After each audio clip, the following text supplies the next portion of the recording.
మాజీ సీఎం జగన్ పై మండిపడ్డారు మంత్రి కొల్లు రవీంద్ర.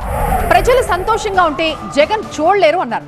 కులాలు మతాల పేరుతో అరాచకాలు సృష్టించేందుకు ప్రయత్నిస్తున్నారన్నారు. ఇక పోలీసుల బట్టలు ఊడదీస్తామని జగన్ మాట్లాడుతున్నారని, పినిపే విశ్వరూప్ అయితే పోలీసులు లేకంగా బెదిరిస్తున్నారని, జగన్ వైసీపీ నేతలు అసలు ఏం భాష మాట్లాడుతున్నారో వాళ్ళకైనా అర్థమవుతుందా అని ప్రశ్నించారు కొల్లు.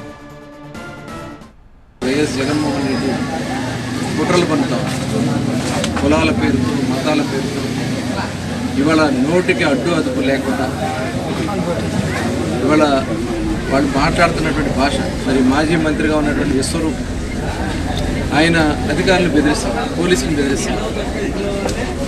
అంటే జగన్ ఏమంటాడు, గుడ్లోడు తెస్తానంట. ఎవరు గుడ్లోడు తెస్తారు? మీరు ఇష్టం వచ్చినట్టు కార్లు పెట్టి తొక్కిచ్చేసి చంపేస్తే అడిగే వాళ్ళు ఉండకూడదు. ఒక నాయకుడు అంటాడు, గుంటూరు జిల్లాకు ఆ పక్కంతా ఇళ్లలోంచి బయట తీసుకొస్తాం, గుంటూరు ఈ పక్కంతా పీకలు తీస్తాం. ఒక ఆయన అంటాడు, ఎమ్మెల్యేలు పట్టుకుని మహిళలను కూడా చూడకుండా మాట్లాడతారు. ఇవన్నీ ఏంటి? ఇదంతా కూడా వాళ్ళ యొక్క విధానాలు ఏంటి?